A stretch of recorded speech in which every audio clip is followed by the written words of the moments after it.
Okay, let's unpack this. Today, we are doing a really critical deep dive into a foundational requirement for, well, for any digital product. Accessibility, or as you'll hear people who live and breathe this stuff call it, A11Y. Yeah, a one we. And it's a subject that, it gets wrongly categorized all the time. It's usually just dumped in the bucket of technical debt or maybe engineering compliance. Right, like it's a chore. Exactly. But our mission today is to completely flip that perception. We're going to take the complex global standards, the WCAG, and all the strategic necessities, and we're going to distill them into a clear, actionable framework. And it's designed specifically for you, the product leader. We want you to stop seeing accessibility as some kind of tax or just a legal headache and start seeing it for what it is, a core quality metric and honestly an absolute competitive advantage. Absolutely, because the sources we've looked at make it just abundantly clear. Accessibility isn't some technical detail you hand off. It is fundamentally a core product management responsibility. It defines whether your product is, truly usable and whether it can even succeed in the global market. So to set the stage, let's just nail down that definition first. What are we actually talking about here? Okay, so accessibility, or 11Y, is the practice of designing and building digital products. So websites, apps, software that can be used effectively by all people. And that all people part is a huge umbrella. It covers permanent impairments, right? Visual, auditory, cognitive. Yeah, neurological, motor impairments, all of those. But I think the part that often surprises people, and it immediately just broadens the whole scope, is that it also covers temporary or even situational limitations. It absolutely does. I mean, think about it. If you're using a product one-handed because you have a broken arm, that's a temporary motor impairment. Or trying to read a low contrast screen while you're sitting outside in bright sunlight, that's a situational visual limitation. Precisely. Or trying to watch a video in a noisy airport without captions. That's an auditory limitation. The key insight here is when you design for the user with a permanent disability, you instantly improve the experience for every single user who's just experiencing a temporary limitation. And that just immediately reframes the entire discussion. It moves it so far beyond what many people might just consider a niche segment. And crucially for our listeners, in the PM context, accessibility operates in this dual capacity. It does. First, it functions as a non-functional requirement. What that means is it applies to the quality and the reliability of every single feature you build, from login all the way to checkout. But it's also a critical user need. It directly influences usability, adoption, and at the end of the day, customer satisfaction. And this is where the PM role becomes so critical. It means you just cannot treat accessibility as a one-time pre-launch compliance checkbox. It's not. It has to be a continuous practice that's woven into every single phase. Early discovery, detailed design, implementation, and crucially, QA. Because if you try to bolt it on at the end, that's when the cost just explodes. Oh, completely. You're effectively trying to retrofit a skyscraper foundation after the building is already standing. It's not going to work. So if this is non-negotiable and it has to be continuous, we need some kind of universal rule book, something that dictates how we measure success. Where does a global organization even start? That starting point is the WCAG. That's the Web Content Accessibility Guidelines. You should think of WCAG as the Rosetta Stone of digital inclusion. It's developed through the W3C process, and it sets the international baseline for web and mobile content accessibility.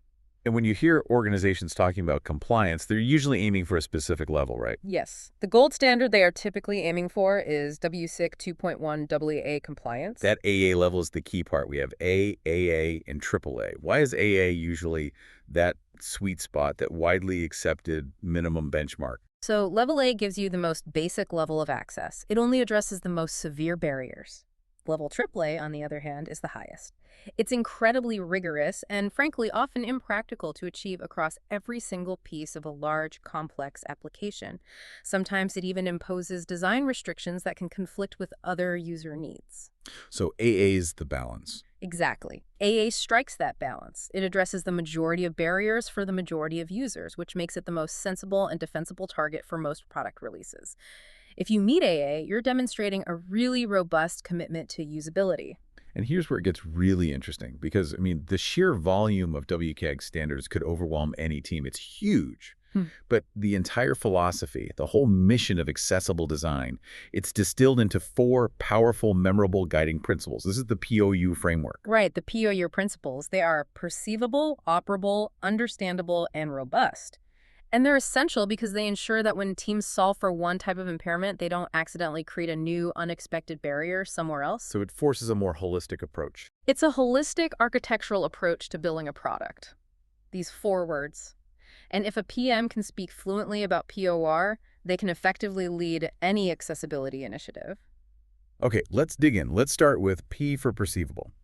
This sounds like it's about making sure the information you're trying to present, text, images, videos, can actually be registered by the user. Yes, using their available senses and, if necessary, their assistive tools, like a screen reader.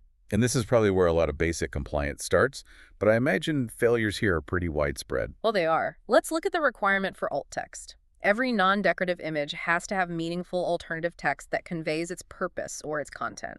But we see this common anti-pattern where a team just checks the box by adding any alt text, but it's completely insufficient. I remember seeing that example you mentioned earlier, the failure to describe data. Like say you have a complex line graph showing stock performance, and the alt text just says line chart showing stock prices. Right, and with that, the user knows an image is there, but they perceive none of the actual meaning. It's useless information. It is. That alt text fails the perceivable standard because it doesn't describe what the chart is conveying, which is the whole point of the image in the first place. A screen reader user doesn't need to know it's a chart. They need to know stock prices rose 20% in Q1 and then plateaued through Q2. The PM's role here is ensuring the design team, or the content creator, provides that functional description, not just a literal label. Okay, what's next in perceivable? Contrast and color reliance. This is obviously highly visual, but it has major consequences for perceivability. WTAG requires sufficient contrast, a minimum of 4.5 to 1 for normal text, to ensure readability for users with low vision or, color perception issues. But the critical rule that gets broken constantly is relying on color alone, isn't it? All the time. If you design a dashboard where a status is indicated only by a green, yellow, or red dot, you've just created a severe barrier. A user with deuteranopia or protanopia might just see 3 shades of muddy gray. They have no idea what the status is. So as a PM, you need to ensure that if color is used, it's redundant. It has to be backed up by something else. A text label, like status, high risk, or maybe a pattern or an icon. Exactly. An exclamation point for danger, for example. And this is a great case of how designing for one group of users, in this case people who are colorblind, improves clarity for everyone, especially if you're looking at a bad monitor or you're in harsh lighting. So true. What about video and audio? That falls under media alternatives. For video content, the bare minimum is accurate captions. But if you're uploading a training video or a product demo, the visual information is also critical. So if the video shows a complex process, you actually need to provide an audio description track that narrates the critical visual information for someone who can't see the screen. And for pure audio, like this deep dive. A complete synchronous transcript is required. Okay, one more for perceivable. A basic, but I think a ubiquitous failure point that starts super early in design. Form labels, we see this all the time. Designers use that attractive, faint placeholder text inside an input field as the only label. And that is a fundamental violation of perceivable design. It's a failure the PM should spot immediately in wireframes. Why is it so bad? Because as soon as the user starts typing, the placeholder text vanishes. So a user relying on short-term memory, or a screen reader user, especially if they lose focus or need to check their input, is left with a blank field and zero context. They have no idea what they just entered or what they're supposed to enter next. So the labels have to be explicit, permanent, and programmatically linked to the input field. Non-negotiable. Okay, that's perceivable. Let's move on to O for operable. Right, operable. This principle shifts the focus from perception to interaction. Can the user successfully navigate and operate every single element of your user interface, regardless of the method they use? So this is really the battlefield for users who don't use a traditional mouse pointer. It's all about keyboard mastery. If I unplug my mouse right now, I should be able to do every single task on your app just using the tab key, enter, and the arrow keys. And that introduces 2 enormous areas of failure. The first is logical tab order.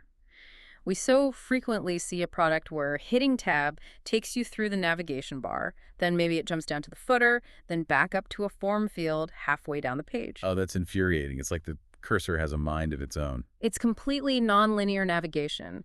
The tab order doesn't match the visual, natural reading flow of the page, and that makes the product unusable. I mean, the user can navigate technically, but it's so unpredictable and inefficient, it violates the spirit of operability. And how does that keyboard user even know where they are in that journey? I guess that's where focus states become critically important. This is one of the biggest aesthetic fights a PM will face, I think. It really is. The anti-pattern is endemic. Developers or designers intentionally remove the default visible focus outline, that simple blue or black border that appears when an element is active because they think it looks ugly or clutters the design. But when you remove that focus indicator, you're essentially blinding the keyboard user. They've lost their sense of location, which means they can't reliably operate the product. They have no idea which button they're about to activate, which field they're in, or where they're moving next. The PM has to ensure that design provides a beautiful, high-contrast focus state that actually enhances the experience rather than just removing it entirely. Okay, what else falls under operable? Time control. If an element is moving or disappearing, the user needs to have control over that pace. We've all seen those auto-rotating image carousels that move every few seconds. Right. And if you're a slow reader or have cognitive processing challenges, you're never going to catch what's on the slide before it's gone. Exactly. So users must be able to pause, stop, or hide that moving content. And this principle also governs timed interactions, like you can't automatically log a user out or dismiss a confirmation message without giving them the option to extend that time limit. And we have to mention the most severe operational risk documented in the sources, the rapid movement and flashing. Yes. Any design that involves rapidly flashing celebration animations, think bright colors changing frequency really fast, poses a very high risk of triggering photosensitive seizures. This isn't a matter of inconvenience, it's a critical safety issue and an immediate WCAG failure. So a PM has to have the authority and the awareness to just veto those designs immediately. No questions asked, and enforce clear limits on flash rates. Okay, another physical interaction point is target size. This seems minor, but it's huge for users with essential tremor or really anyone using a device while they're moving. We're talking about meeting minimum size guidelines, typically around 44 pixels by 44 pixels for touch targets. If you design a tiny minimalist icon button that's only 20 pixels square, a user with motor impairments, or even just someone with a large thumb on a phone screen is going to struggle repeatedly to hit that target. And that frustration leads directly to drop-off in support tickets. It does. Accessible design here minimizes accidental clicks and it maximizes user confidence. Okay, last one for operable. Complex physical interactions. Things like gestures. Right. Interaction alternatives. If your feature relies on complicated gestures like multi-finger swipes or non-traditional inputs like dragging and dropping elements, you must provide a standard alternative. Because a user who relies on a switch device or a keyboard can't perform a drag and drop action. They can't. So you have to provide an alternative. Maybe a keyboard accessible move function or a context menu option that allows them to reorder items without that physical manipulation of the pointer. It just ensures that innovative design doesn't accidentally exclude huge segments of the population. Okay, that's operable. Next up is U for understandable. The third principle, understandable, is maybe the most cross-cutting. It hits both content and interaction design. It focuses really intensely on cognitive load. You have to ensure the user can comprehend the information and figure out how to operate the interface without excessive mental effort. This feels like it starts with the most fundamental thing, clarity and simplicity. Your instructions, your help text, your marketing copy, it all has to be written simply, clearly, and be free of unnecessary industry jargon or complex sentences. And this is where your product metrics can really tell a story. We see reports where high drop-off rates on complex forms are often clear evidence of a violation of understandability. When a user faces excessive cognitive load, they just give up. Like if your onboarding process requires me to remember something from step 1 to apply it correctly in step 5, that's a failure. That complexity is an accessibility failure masquerading as a design choice. The burden of understanding should always be on the product, never ever on the user. Which is why consistency is so paramount. If you move the main navigation menu from the top to the side between different sections of your app, you're making the user relearn the interface over and over. And that inconsistency introduces confusion and anxiety. It fundamentally violates understandability. And it's not just layout, it's component behavior.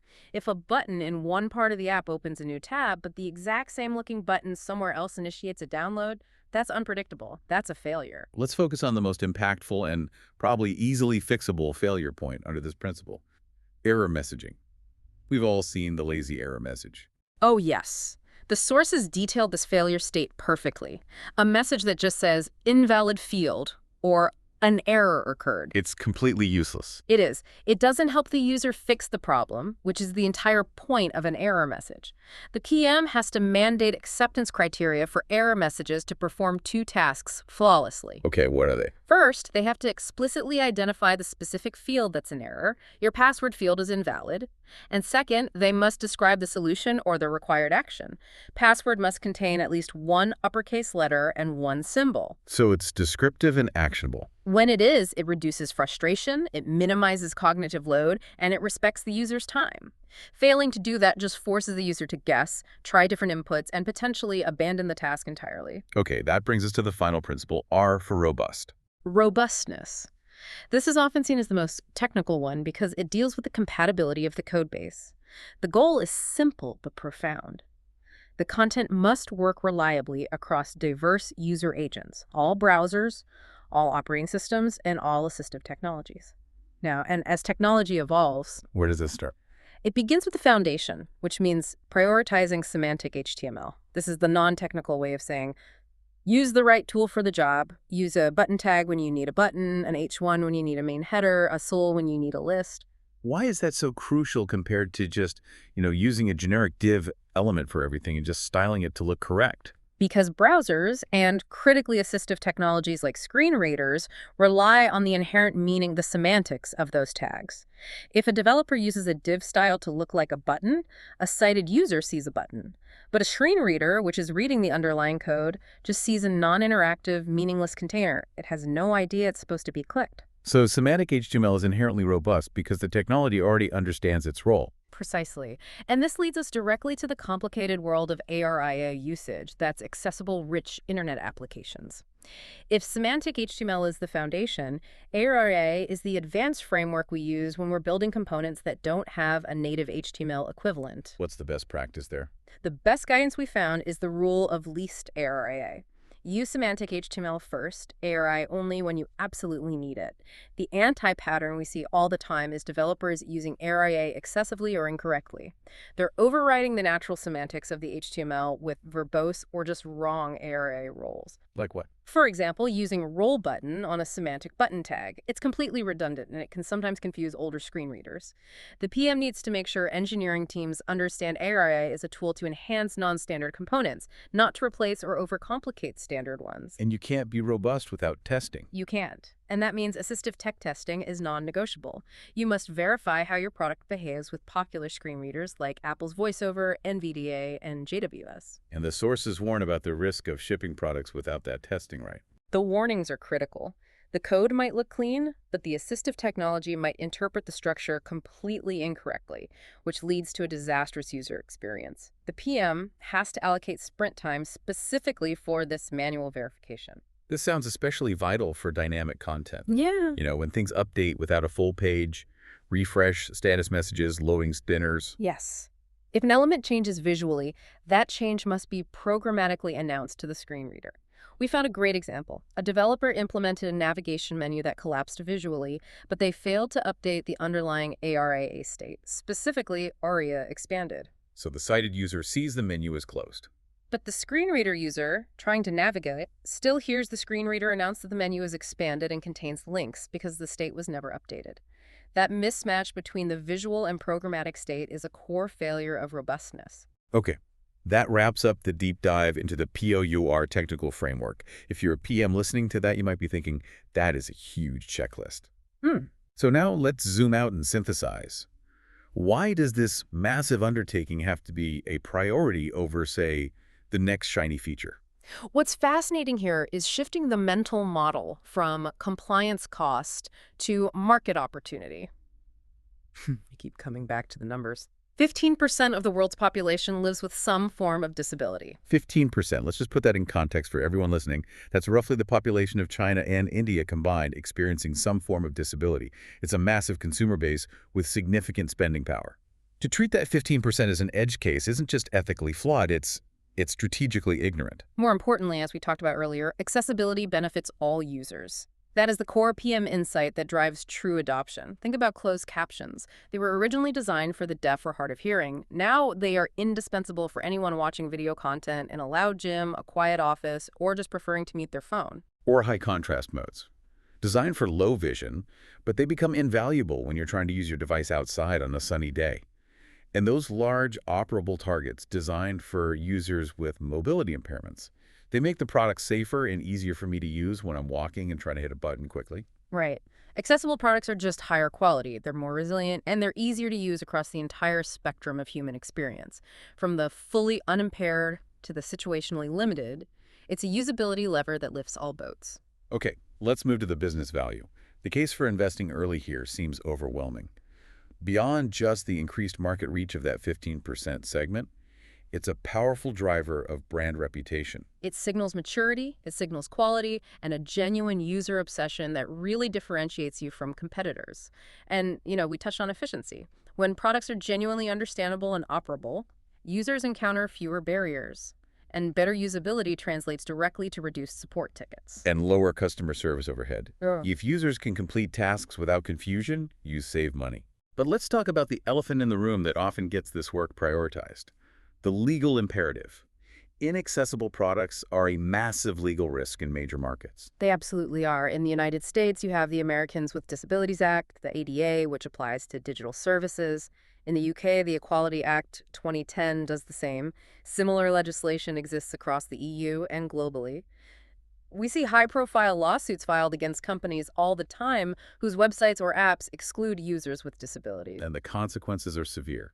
We're talking fines, mandatory remediation costs, and, crucially, being excluded from public sector contracts, which are often highly lucrative and explicitly mandate WCAG compliance. And this brings us to the most critical PM insight about cost. Accessibility is exponentially cheaper when it's built in early. The sources are crystal clear on this. Accessibility is not something you can just postpone, despite the temptation to focus only on functional features first. So why is that cost of delay so severe? Because if you wait, you're not just fixing code, you're redoing entire design systems. If to ship an inaccessible product, you've likely failed the perceivable principle by using a non-compliant color palette. Fixing that means redesigning every button, every header, every chart across hundreds of screens. And if you failed the robust principle by using generic div structures, you have to re-engineer entire components to inject the proper semantic HTML and ARAA. Yes. It becomes a painful, multi-quarter retrofitting project that stalls all your feature development, it demoralizes the team, and it costs 10 times what it would have to just include those requirements in the initial design sprint. The PM who argues against early investment is fundamentally mismanaging legal and financial risk. Okay, that is the compelling case for why we must do this. So let's get tactical. How does a PM take those POUR principles and integrate them into the day-to-day operations of a modern development team? This is where we have to move from philosophy to explicit process documentation. A PM must ensure accessibility is not a suggestion. It has to be a requirement baked into every single stage of planning. So we're talking about mandatory inclusion in product requirement, documents, PRDs, user stories, acceptance criteria. The definition of done and the release QA checklist, all of it. And the failure here, as we've seen, is making accessibility just a footnote. A generic sentence like, ensure accessibility is maintained. That's meaningless. It is. The PM has to expand that vague instruction into clear, measurable criteria. So let's give our listener the exact language they might need. A general user story for a new feature, say a document upload component, needs an accessibility counterpart. The sources offer some fantastic framing for this. Instead of just, as a user, I want to upload a document, we need to write, as a screen reader user, I want the document upload button to announce its current state, like uploading or upload complete, so that I can understand the progress without visual confirmation. That immediately translates into testable requirements for engineering and QA. Exactly. Or if the user story is about an image carousel, the accessibility story might be. As a user with a motor impairment, I want to be able to pause and navigate the carousel using the keyboard so that I have enough time to read the contents. And these refined user stories then flow directly into hyper-specific acceptance criteria. This feels like the PM's single most powerful tool for ensuring accountability and quality. It is. For instance, if you're releasing a new form component, the acceptance criteria are not complete until they include things like all form fields possess explicit, persistent labels that are programmatically linked to the input field. Or color contrast of all text elements meets WCAG 2.1 WA requirements. Or critically, the form is fully navigable by keyboard using a logical tab order. Okay, but I have to push back on this a little. If a PM starts adding several accessibility criteria to every single story, how do they manage the inevitable friction from engineering leads who are going to argue that this significantly increases development effort and reduces their feature velocity? That is the core trade-off management challenge for a PM. The way to frame it is not as additional work, but as foundational quality work that prevents exponentially more expensive rework later. The PM has to advocate for allocating, say, 10% to 15% of sprint capacity to non-functional requirements like accessibility and performance, just like they do for security patching. So if the team estimates a feature will take 5 story points without accessibility, The PM should allocate 7 points and state clearly. 2 of those points are dedicated to meeting these robust acceptance criteria.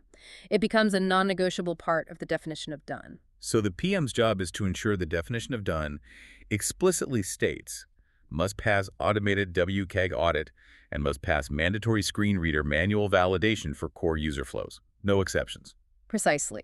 That prevents the team from shipping features that are visually done, but are fundamentally broken for 15% of the global population. Okay, let's shift to the discovery phase. hmm Our source material, and this aligns with NN guidance, really emphasizes that if your research isn't inclusive, your product will fail. We need to talk about inclusive recruitment. This is a massive failure point in so many organizations. Teams often prioritize speed, which leads researchers to include only fully sighted, non-disabled participants because it makes testing quick and smooth.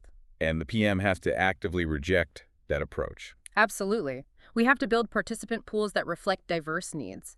That means intentionally recruiting users with visual impairments, making sure we include people with cognitive or memory challenges, users with mobility constraints. And crucially, people who actually use specific assistive technologies, Yeah. screen readers like NVDA and JWS, or switch devices. Excluding these users guarantees your research findings are, at best, incomplete, and at worst, dangerous. If you don't test the tab order with a real keyboard user, you won't discover that your main navigation is unusable until launch day. And the methodology considerations change too, don't they? Like, relying solely on in-person lab studies can inadvertently exclude users with mobility constraints who can't easily travel. Right. Remote usability testing methods are often much more inclusive and accessible in this space. We also need to triangulate methods. Don't just rely on button clicks. Use surveys, diary studies, field observation to really understand the context of use. A diary study might reveal something you'd never see in a 1-hour session. It could reveal that a user with a cognitive impairment struggles to remember complex steps over several hours, which points directly to a lack of understandability. But the most critical methodological shift has to be observing real-world assistive technology usage. It is absolutely non-negotiable. Running a quick test where a researcher simulates using a screen reader is wholly inadequate. You have to observe real users interacting with your product using their chosen assistive technology in their typical environment. Because that reveals the nuanced behavioral patterns. Exactly, like how they navigate by headings to skim content or how they expect dynamic changes to be announced. No simulation could ever replicate that. And finally, tying research back to that principle of understandable. When you're designing research tasks, the PM should constantly be looking for evidence of cognitive load. If a participant keeps asking clarifying questions or takes way longer than expected to complete a simple task, that's a finding. It's a finding that points directly to an accessibility failure rooted in clarity and simplicity. Okay, we've established the standards and the process framework. Now let's solidify accountability. Accessibility can't be the job of one single person. It needs dedicated effort from everyone. Let's break down the roles. The PM responsibilities are all about leadership and advocacy. They document the explicit requirements in the PRDs and ACs, they ensure accessibility is prioritized and funded within the roadmap, and they act as the ultimate advocate during every sprint planning session so this foundational work doesn't get cut when deadlines loom. And design responsibilities are extremely high leverage here. They set the visual groundwork that affects millions of users. So they have to define accessible color palettes, not just for branding, but for component states, ensuring that 4.5:1 contrast ratio is maintained. They define component specs, including high contrast focus states. And they should be responsible for providing that initial alt text guidance for complex images. Then we shift to engineering responsibilities. This is the implementation layer. Right. They have to ensure correct semantic HTML usage, implement ARIA judiciously and correctly, and guarantee keyboard support for all interactive elements. They own the technical logic, for instance, ensuring that ARIA states are dynamically updated when elements change visually. If a modal dialog opens, the engineers have to make sure the background content is inaccessible to the screen reader. Which brings us to QA responsibilities, the gatekeepers of quality. They have to move beyond just simple functional testing. And integrate WPCAG-based manual and automated tests. But this is where we have to emphasize a severe limitation. Automated testing tools are invaluable. They can flag contrast failures or missing labels instantly, but they only cover about 30% of WCAG criteria. So they can't check for things like logical tab order or the meaning of alt text, or whether the user experience even makes sense when navigated by a screen reader. They can't, which is why the PM must ensure the QA team has the bandwidth to conduct manual testing. This is non-negotiable.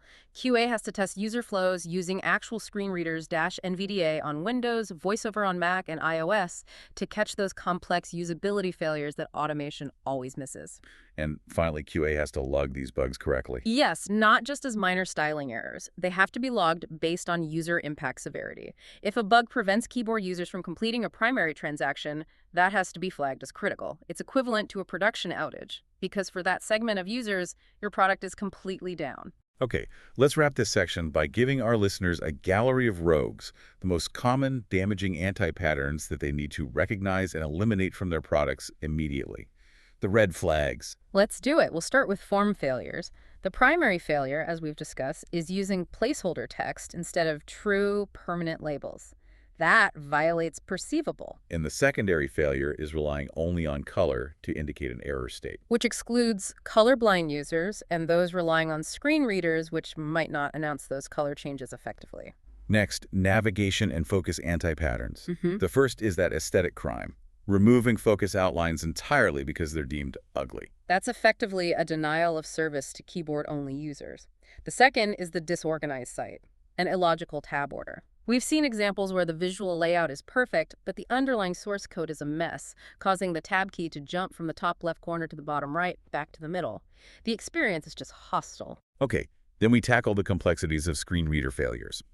This often happens when developers create custom components, right? Like an in-house date picker. Exactly, or a custom navigation menu without the proper ARIA rules. A great example is a row of custom-designed icon buttons, say print, download, share.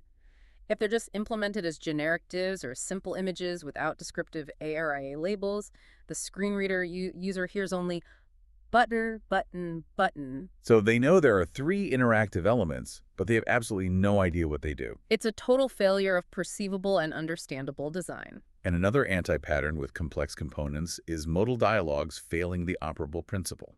This happens when a PM ships a modal that doesn't implement focus trapping. The modal opens, it's visually centered, it grabs your attention, but the screen reader continues reading the content behind the modal in the main document. The user is now trying to interact with a login form while the screen reader is announcing elements from the footer. Complete disorientation. They can't complete the task. And focus trapping ensures the tab key only cycles through elements within that active dialogue. It's crucial. What about content management? I'm thinking of infinite scrolling. It's trendy, but it can create massive problems if it's not implemented correctly. It can. Yeah. For a visually impaired user navigating with a screen reader, every time new content loads, they might have to tab through the lengthy navigation bar, the site header, and the search box all over again just to get to that new content. And what's the fix for that? A skip to content link, placed right at the top of the page. It's a low-effort, high-impact fix that lets those users bypass all the repeated navigation and jump straight to the unique content. And finally, let's just reiterate the severe risks. The inclusion of rapidly flashing celebration animations. We cannot overstate this. Any component that changes luminosity or color rapidly poses an immediate risk of triggering photosensitive seizures. This is a non-negotiable critical bug that has to be resolved before deployment. So what does this all mean? We started by saying that accessibility is not a niche compliance exercise. We've taken the complex world of WCAG and the legal and business requirements and framed them around those 4 foundational pillars: perceivable, operable, understandable, and robust. And this deep dive really gives you the necessary language and framework. You now understand that accessibility is a core quality mandate. It's backed by serious legal imperatives and undeniable business value. It ensures that the 15% of the global population with disabilities, plus that massive group experiencing temporary or situational limitations, can use your product successfully. And crucially, the PM's power lies in the process.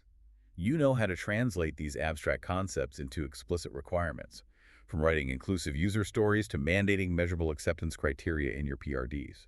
You know that investing early saves exponentially more money than that painful retrofitting later. You know that manual QA testing is mandatory because automation only covers a fraction of what you need. We saw that accessibility failures are just overwhelmingly rooted in a lack of process, a lack of explicit criteria, or an absence of diverse participant inclusion in research. It's not about malice, it's about a mismanaged process. And this raises a profound question that we want you to explore as you apply these concepts in your organization. If accessibility is demonstrably cheaper when built in early, if it drives superior usability and quality for everyone, and if the legal and reputational risks of failure are so high, what organizational structures or incentives still exist that prevent product teams from making accessible design a non-negotiable part of the definition of done? What internal friction points allow this foundational quality work to still be treated as an optional feature? Something for you to chew on as you advocate for better product quality and for true inclusion in your next sprint planning meeting. Thank you for joining us for this deep dive.